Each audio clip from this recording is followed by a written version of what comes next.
থেকে যখন বিএনপি সকল নেতাকর্মীরা মাঠে নেমেছে, আবার তাদের বিরুদ্ধে মামলা হয়েছে প্রায় 23,000।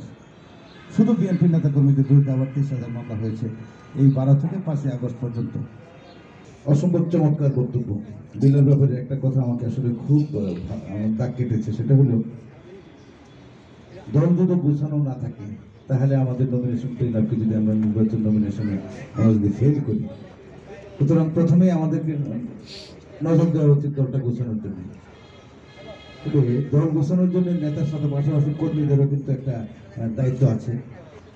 কর্মীদের দায়িত্ব অবহেলা করার কোনো পথ নাই। আপনারা যারা এখানে উপস্থিত হয়েছেন আপনারা কিন্তু সবাই নেতা, এইখানে কিন্তু কর্মী নেই।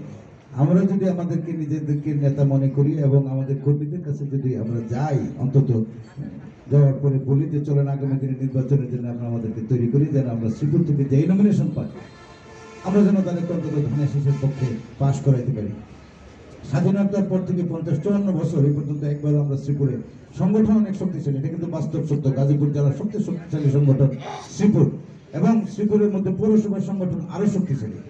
সারা উপজেলা থেকে যতগুলো লোক একটা অনুষ্ঠানে অংশগ্রহণ করে, ঠিক পৌর থেকে ততগুলো লোকে অংশগ্রহণ করে। সেই জন্য পৌর সংগঠন অনেক শক্তিশালী।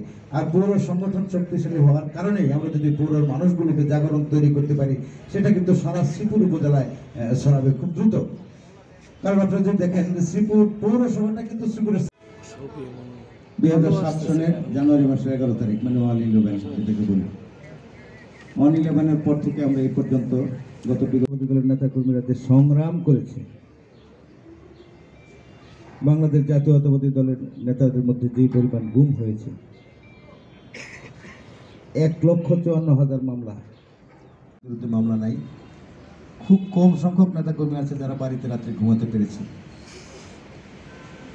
মূল কথা হলো একটা জেলখানায় যেভাবে আছে থাকে মানুষ, ঠিক 12 জুলাই থেকে 5 আগস্ট এই সময়টার মধ্যে দেশে একটা নতুন বিপ্লব শুরু হয়েছে, ছাত্র জনতার বিপ্লব, যার পরবর্তীতে 5 আগস্ট বাংলাদেশ দ্বিতীয়বারের মতো আবার স্বাধীন হয়ে কর্মসূচি দিয়েছে। যাই হোক, রাজনৈতিক আলোচনা কিন্তু আর বেশি কিছু করার এবং অন্যান্য নেতৃবৃন্দ করেন নাই। যাই হোক, সেই জন্য শফিকুল ইসলামকে আবারও ধন্যবাদ জানাই। উনি একটা মানে মিটিং ডেকেছেন যেটা অকল্পনীয়, কেউ কল্পনাও করে নাই। যাই হোক, তিনি নির্বাচন করবেন, এটা খুব সুন্দর, ভালো কথা, উনি নির্বাচন করবেন।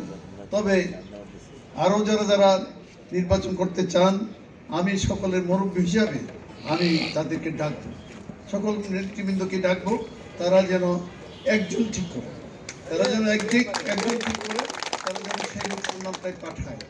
এরকম চেষ্টা করবো আর কি, হয়তো পারবো না, কারণ আমি গত নির্বাচনের আগেও চেষ্টা করেছি, কিন্তু আমার নিজের লোক যে নাকি আমার গ্রামের মানুষ, সেই প্রথম কলে আমি ক্যান্ডিডেট, তখন মিস্টার শফিক খালি জুতা বাইরে চলে আসছে, সাধারণ ফকির চলে গেছে, আমি ঠকাই।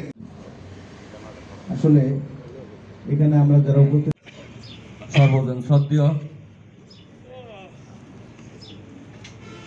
প্রতিষ্ঠাতা বিএনপির শ্রীপুর উপজেলা বিএনপির সংগ্রামী সভাপতি, প্রতিষ্ঠাতা উলামা দলের কেন্দ্রীয় কমিটির শ্রদ্ধেয় সভাপতি, সাবেক নির্বাহী কমিটির সদস্য, আমাদের অত্যন্ত প্রিয় এবং শ্রদ্ধেয় পীরজাদা মাওলানা এস.এম. রুহুল আমিন সাহেব উপস্থিত শ্রীপুর পৌর বিএনপির ভারপ্রাপ্ত সভাপতি,